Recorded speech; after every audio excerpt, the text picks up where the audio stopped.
I just, I have so many things, but the most important thing is that I just want to say thank you to Esther, because you have changed my life.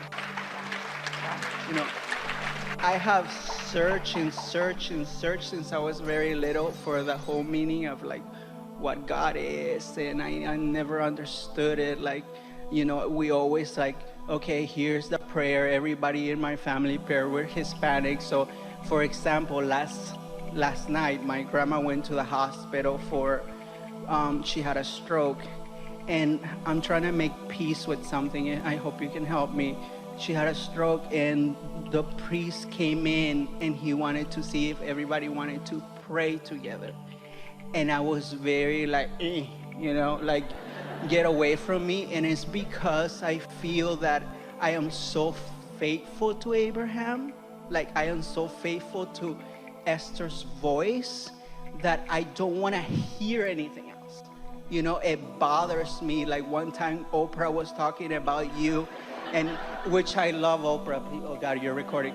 Which I love Oprah, and I watched her shows for so many years. But in a little piece of YouTube, she said something like, Abraham is good, but there, what did she say? Something about, oh, it's just that they believe, and just like believe it and it'll happen, and life doesn't work like that.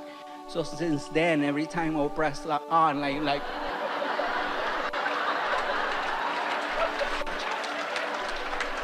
I guess what I'm trying to understand, I wanna make peace and not give a shit about whatever people's beliefs are on my own. So this is the perfect conversation to help us make the point that we really want to make here today. We've sort of been taking a stab at it from a lot of different directions, but it's the perfect opportunity to acknowledge that.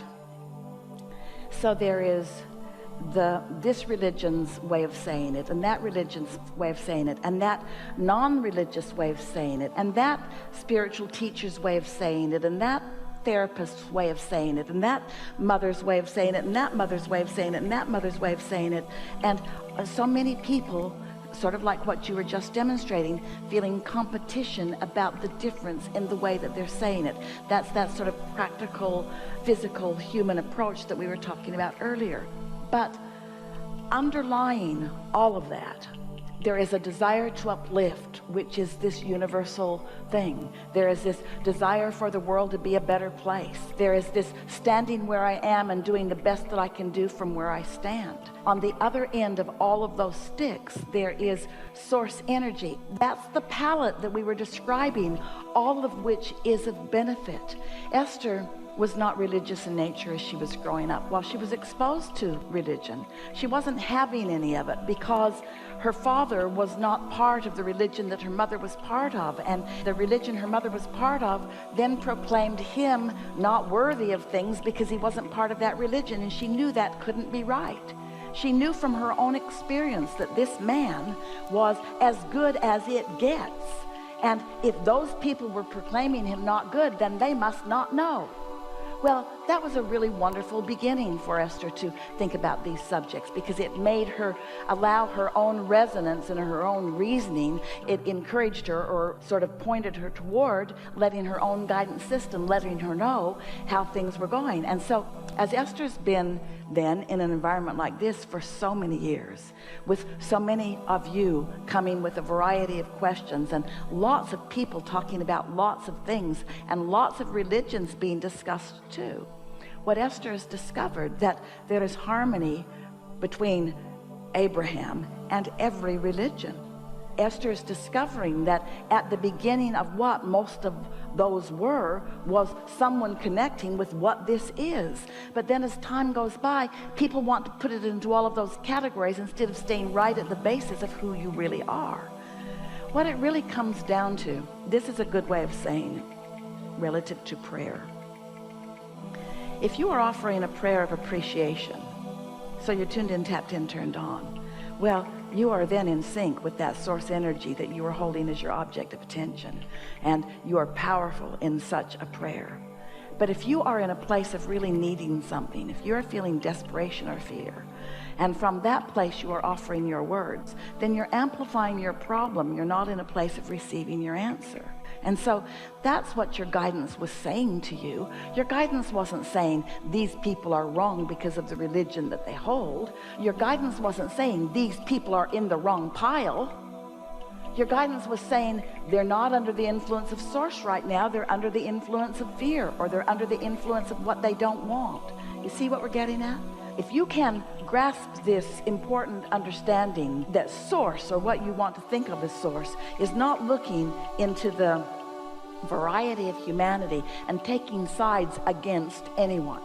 Source energy is taking the side of everyone. And that doesn't compute with humans, because you want to think, well, if they're on the side of the person that I'm against, then they're not on my side. No, it isn't that way. It's that all of you get to ask for what you want, and source is flowing for 100% of what you're asking for. And it's only when any of you pinches yourself off from your own resources that you deprive yourself, and then you want to blame it on somebody else, when it's all about, in other words, things really are equal. It's about how much of it that you are allowing in. Just think about your own experience and the way it feels to you as you were describing the resonance that you're feeling with some of what you're hearing, or most of what you're hearing, or maybe all of what you're hearing from Abraham. Just think about what that feels like and what it means. What it means is your perspective of what you're hearing is in complete resonance with your own inner being. It's not putting a stamp of rightness on what you're hearing. It's putting an emphasis of alignment between you and you. And when you are in alignment with who you are in your full power. When you get out of whack with who you are, then you are depleted in that. This alignment that we are encouraging you to work for through meditation and through thoughts that feel better and thoughts that feel better and thoughts that feel better, it's not just alignment so that in this moment there's clarity. It certainly is that. It's not just alignment so that in this moment there is power to create whatever you want.